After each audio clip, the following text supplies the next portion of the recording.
Qu'est-ce que la Bible? La Bible est un texte sacré central dans la foi chrétienne, mais son importance et son influence dépassent largement le cadre religieux. Comprendre ce qu'est la Bible nécessite d'explorer son histoire, sa composition, ses thèmes, son impact culturel et sa pertinence contemporaine. Dans cet exposé, nous examinerons ces différents aspects pour mieux appréhender la richesse et la profondeur de la Bible. Et si vous aimez le contenu que je partage et souhaitez soutenir ma chaîne, n'oubliez pas de mettre un like sur cette vidéo. 1. Origine et histoire de la Bible. La Bible est composée de deux grandes parties, l'Ancien Testament et le Nouveau Testament. Chaque partie est constituée de plusieurs livres, écrits par divers auteurs sur plusieurs siècles. 1.1. L'Ancien Testament est la première partie de la Bible chrétienne et correspond en grande partie aux Écritures hébraïques. Il comprend des livres historiques, poétiques et prophétiques. Les textes de l'Ancien Testament ont été écrits entre le XIIe et le IIe siècle avant notre ère. 1.1. Les livres de la loi. Les premiers livres de l'Ancien Testament, connus sous le nom de Pentateuque, comprennent la Genèse, l'Exode, le Lévitique, les Nombres et le Deutéronome. Ces livres, traditionnellement attribués à Moïse, contiennent des récits de la création, l'histoire des patriarches, la sortie d'Égypte et les lois données au peuple d'Israël. 1.1.2. Les livres historiques, tels que Josué, Juges, Ruth, Samuel et Rois, racontent l'histoire du peuple d'Israël, y compris la conquête de la terre promise, la période des juges, la monarchie et l'exil. 1.1.3. Les livres poétiques et sages. Les livres poétiques, y compris les psaumes, les proverbes et le cantique des cantiques, expriment des réflexions sur la vie, la sagesse et la louange. Ils sont souvent utilisés dans la liturgie et la prière. 1.1.4. Les livres prophétiques, tels qu'Ésaïe, Jérémie et Ézéchiel, contiennent des messages de Dieu adressés à Israël et aux nations. Les prophètes appelaient à la repentance et annonçaient des jugements et des promesses de restauration. 1.2. Le Nouveau Testament. Le Nouveau Testament est la seconde partie de la Bible chrétienne et contient des écrits relatifs à la vie, à la mort et à la résurrection de Jésus-Christ, ainsi qu'au début de l'Église chrétienne. Il a été écrit principalement au 1er siècle de notre ère. 1.2.1. Les évangiles de Matthieu, Marc, Luc et Jean racontent la vie et les enseignements de Jésus. Chaque évangile présente une perspective unique sur sa personne et son ministère. 1.2.2.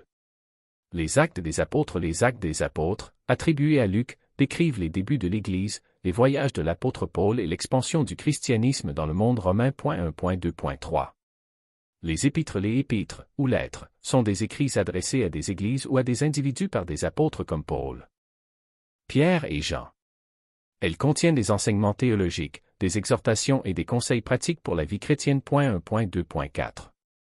L'Apocalypse. Le livre de l'Apocalypse, écrit par l'apôtre Jean, est un texte prophétique qui traite de la fin des temps, du jugement final et de la victoire de Dieu sur le mal. 2. Composition et structure de la Bible. La Bible est composée de 66 livres dans la tradition protestante, tandis que la tradition catholique inclut des livres deutérocanoniques, portant le total à 73 livres. Chaque livre a une structure unique, mais il partage des thèmes et des messages communs. 2.1. L'Ancien Testament se divise généralement en 4 sections.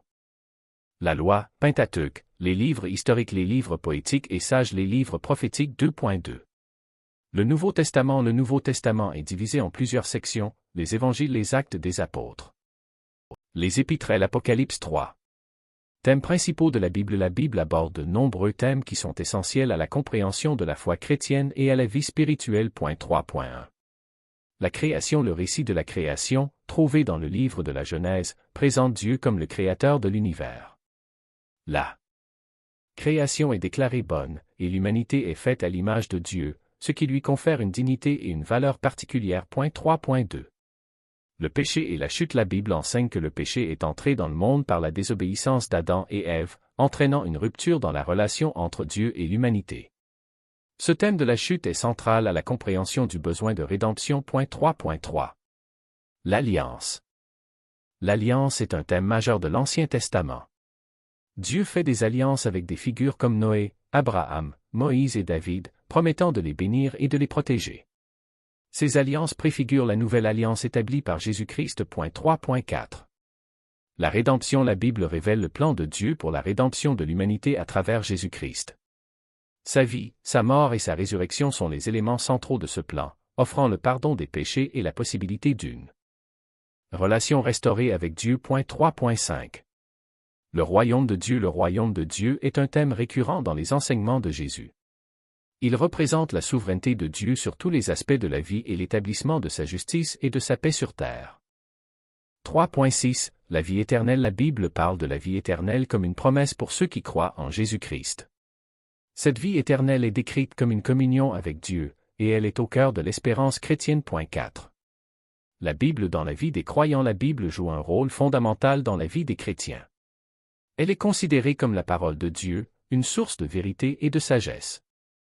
4.1. Lecture et méditation. Les chrétiens sont encouragés à lire et à méditer sur les Écritures. Cela leur permet de connaître la volonté de Dieu, de grandir dans leur foi et de recevoir des encouragements pour leur vie quotidienne. 4.2. Prière. La prière est souvent accompagnée de la lecture de la Bible.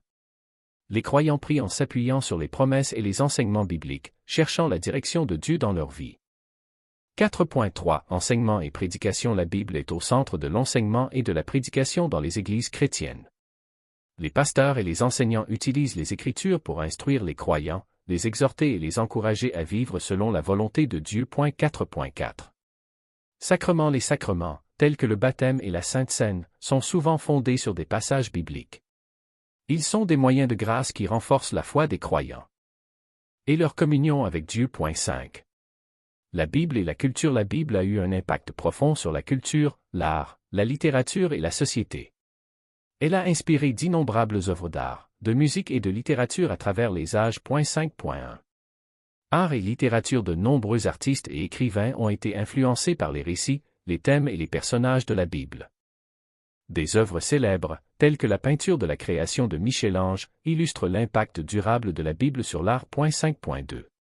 Éthique et morale. Les enseignements bibliques ont façonné les concepts de moralité et d'éthique dans de nombreuses sociétés. Les principes d'amour, de justice et de compassion se retrouvent dans les lois et les normes culturelles. 5.3. Débats et controverses. La Bible a également été au centre de nombreux débats et controverses, notamment en ce qui concerne des questions sociales, éthiques et politiques. Les interprétations divergentes des Écritures ont souvent entraîné des conflits au sein des églises et de la société. 6. La Bible en tant que texte inspiré. Les chrétiens croient que la Bible est inspirée par Dieu. Cela signifie qu'elle est considérée comme la révélation divine aux hommes. 6.1. Inspiration. La doctrine de l'inspiration soutient que les auteurs humains de la Bible ont été guidés par le Saint-Esprit pour écrire les textes sacrés. Cela garantit que la Bible contient la vérité de Dieu. 6.2. Autorité. L'autorité de la Bible repose sur son inspiration. Les chrétiens considèrent les Écritures comme une autorité ultime en matière de foi et de pratique. 6.3. Interprétation. L'interprétation de la Bible est une tâche complexe qui nécessite une approche respectueuse et réfléchie. Les chrétiens sont encouragés à étudier les Écritures en tenant compte du contexte historique, culturel et littéraire. 7. La Bible dans la vie quotidienne. La Bible offre des principes pratiques pour la vie quotidienne des croyants. Elle aborde des questions de moralité, de relations, de travail et de gestion des ressources. 7.1. Relations. Les enseignements bibliques encouragent des relations saines et aimantes, basées sur le respect mutuel et la compréhension.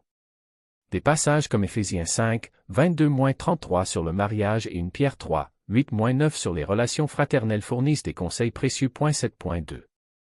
Travail et responsabilité. La Bible enseigne également sur le travail et la responsabilité.